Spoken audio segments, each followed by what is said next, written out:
இயேசுவின் மேல் இருக்கிற ஆசை அதிகமாகி கொண்டே இருக்கணும். ஹல்லேலூயா. இயேசு கிறிஸ்து எல்லாவற்றையும் சகித்தார். ஒன்று மட்டும் அவரால் தாங்கவே முடியல.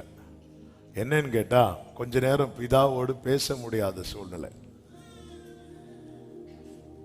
இந்த தேவனோடு உறவாட முடியல, எனக்கு ஜெபிக்க முடியல, என்னால பேச முடியல, அவரோடு பழக முடியல அப்படிங்கிற ஒரு நிலை நம்முடைய வாழ்க்கையில வரும்போது அது நமக்கு உண்மையிலே வலிக்குது அப்படின்னா நாம் அதை ரொம்ப விரும்புகிறோம்னு அர்த்தம். நாளுக்கு நாள் இயேசுவோடு, இன்னும் இயேசுவின் இடத்துல பெற்றுக்கொள்வதற்காக இயேசு இருக்கும் போதே திரளானோர் வந்தார்கள். இயேசுவை பற்றி கொள்வதற்காக வந்தவர்கள் 12 பேர். 12 கூடை நிறைய மீதி எடுத்த போது திரளான ஜனங்கள் தம்மையே ஜீவ அப்பமாய் வைத்த போது வெறும் 12 பேர். நாளுக்கு நாள் இயேசுவின் மேல் இருக்கிற ஆசை, ஆமென், நேசம் மரணத்தை விட வலியது. திரளான தண்ணீர் அந்த நேசத்தை அவிக்க முடியாது.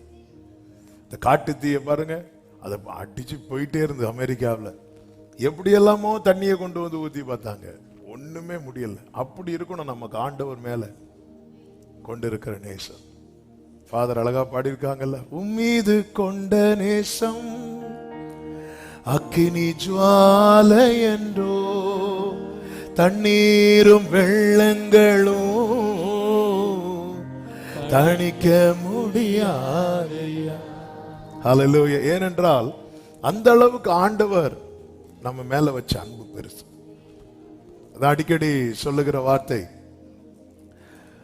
இயேசு சிலுவையிலே கைவிடப்பட்ட போது பிதா தம்முடைய இருதயத்தை கிழிப்பதின் அடையாளமாக அந்த தேவாலயத்தின் திரைச்சீலை மேலிருந்து கீழாக 2ஆக கிழிக்கப்பட்டது.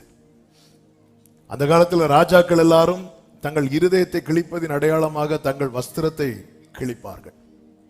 அப்படிதான், அப்படி கிழிக்கப்பட்டதுனால மட்டும்தான் இன்னைக்கு நானும் நீங்களும் அவருடைய சமூகத்தில் அமர்ந்து இருக்கிறோம்.